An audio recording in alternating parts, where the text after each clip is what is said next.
역사상 가장 화려한 궁전을 꼽으려면 아마 많은 분들이 베르사유를 떠올리실 겁니다. 그런데 말이죠. 이 눈부신 아름다움 뒤에는 아주 지독하고 끈질긴 소문이 하나 따라다녀요. 바로 이 거대한 궁전에 화장실이 단 하나도 없었다는 정말 충격적인 이야기죠. 한번 상상해 보세요. 눈앞에는 유럽 최고의 예술품과 황금빛 건축물이 펼쳐지는데 코로는 상상조차 하기 힘든 악취가 진동하는 상황을요. 실제로 당시 기록을 보면 이 아름다운 궁전은 들어서는 순간부터 끔찍한 냄새 때문에 머리가 아플 지경이었다고 합니다. 도대체 어떻게 이 극강의 화려함과 지독한 악취가 한 공간에 공존할 수 있었을까요? 자, 그래서 오늘의 핵심 질문입니다.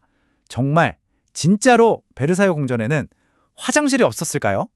정답부터 말씀드리면 절반은 맞고 절반은 틀렸다고 할 수 있겠네요.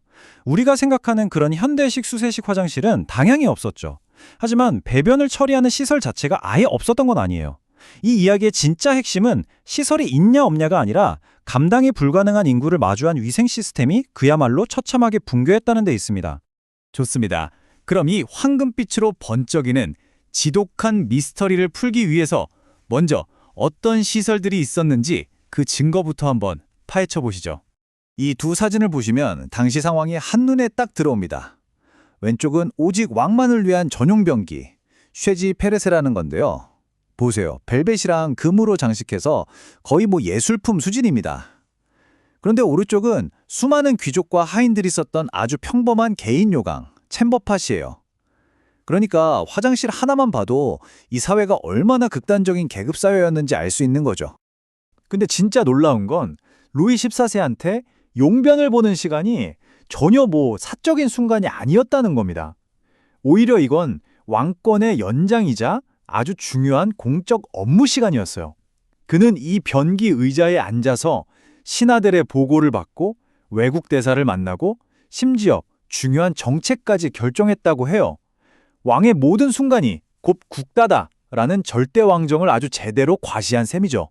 왕이 이런 기묘한 의식은 기록이 잘 남아있는데 정작 다른 사람들을 위한 평범한 시설들은 지금 궁전에 가도 찾아볼 수가 없어요.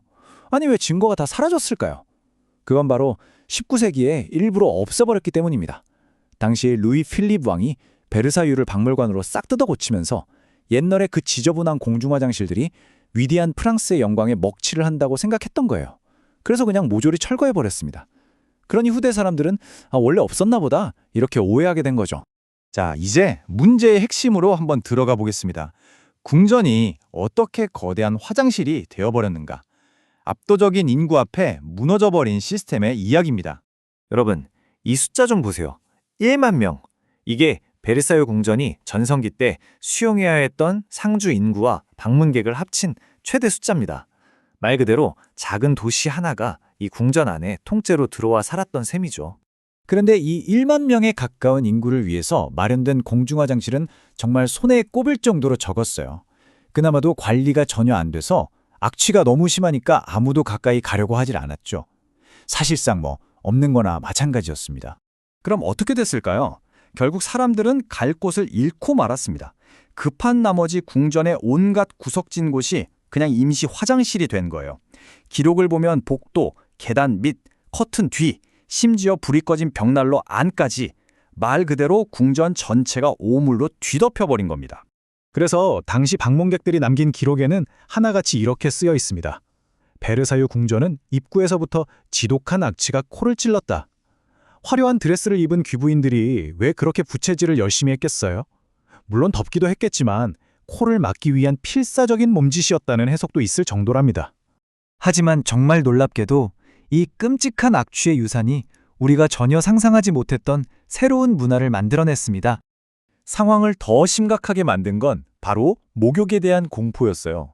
당시 유럽 사람들은 따뜻한 물로 목욕을 하면 피부에 모공이 열리고 그 틈으로 미아지마라고 불리는 나쁜 공기, 즉 병균이 침투한다고 굳게 믿었거든요. 그 믿음이 어느 정도였냐면요. 자그마치 태양왕 루이 14세 본인조차 평생 목욕한 횟수가 단 3번뿐이었다는 기록이 있을 정도입니다. 대신에 알코올을 묻힌 천으로 몸을 닦거나 셔츠를 하루에도 몇 번씩 갈아입는 걸로 청결을 유지하려고 했죠. 이 문제는 결국 궁전 밖, 그 아름답게 가꾸어진 정원으로까지 번졌습니다. 궁전 안에서 마땅히 볼일 볼 곳을 찾지 못한 사람들이 정원의 꽃과 잔디를 마구 훼손하기 시작한 거예요. 보다 못한 정원사들이 특단의 조치를 취해야만 했습니다. 그리고 바로 여기서 우리가 아는 에티켓이라는 단어가 탄생합니다. 정원사들이 잔디에 들어가지 마시오 같은 경고 팻말을 정원 곳곳에 꽂아뒀는데요. 이 팻말을 프랑스어로 에티켓이라고 불렀어요. 이 에티켓에 적힌 규칙을 지키는 것이 궁정의 예절이 됐고, 이게 점점 의미가 넓어져서 오늘날 우리가 아는 예의범절이라는 뜻이 된 거죠. 세상에서 가장 우아한 단어 중 하나가 가장 지저분한 문제에서 시작됐다니 정말 아이러니하지 않나요? 씻지 않는 몸 냄새, 궁전 전체의 오물 냄새까지. 이 모든 악취를 어떻게든 덮어야 했잖아요. 바로 이 지점에서 프랑스의 상징과도 같은 향수 산업이 폭발적으로 성장하게 됩니다. 당시 향수는 다른 냄새를 그냥 압도해버릴 만큼 아주 독한 동물성 향료를 썼는데, 말 그대로 냄새 위에 또 다른 냄새를 덧칠하는 방식이었던 거죠. 그럼 이 모든 문제를 근본적으로 해결할 방법은 없었을까요? 당시 그들이 생각해낸 유일한 그리고 가장 극단적인 해결책을 한번 살펴보겠습니다. 그 해결책이란 게 정말 황당하게도 그냥 궁전을 통째로 비우는 거였습니다. 위생 상태가 도저히 감당이 안 되는 지경에 이르면 왕과 모든 신하들이 퐁텐블러 같은 다른 궁전으로 아예 이사를 가버렸어요. 그리고 그들이 없는 텅 빈 베르사유를 수많은 하인들이 동원돼서 대청소하고 환기시키고, 그런 다음에야 다시 돌아오는 이 주기를 계속 반복했던 겁니다. 인프라를 개선할 생각은 안 하고 일단 문제가 터지면 자리를 피하고 본 거죠. 자, 이제 최종 결론입니다. 이 저울이 모든 걸 말해주고 있죠. 문제는 화장실이 없었다가 아니라 수만 명의 인구가 쏟아내는 오물의 양이 그걸 처리할 인프라를 압도적으로 아득하게 초과했다는 겁니다. 즉, 감당할 수가 없었던 거죠. 결국 베르사유의 악취는 세상에서 가장 아름다운 외관 뒤에 숨겨진 도시 계획의 장대한 실패 사례였습니다. 눈에 보이는 화려함과 권위를 과시하는 데는 모든 걸 쏟아부었지만, 눈에 보이지 않는 사람들의 기본적인 삶의 질은 철저히 외면했던 절대 왕정의 본질을 보여주는 아주 상징적인 사건이기도 하고요. 그리고 가장 아이러니하게도 어쩌면 역사상 가장 더러웠을지도 모를 바로 이 환경에서 문화적으로는 가장 우아한 개념으로 꼽히는 향수와 에티켓이 태어났다는 사실입니다. 마지막으로 여러분께 질문 하나를 던지면서 마무리하겠습니다.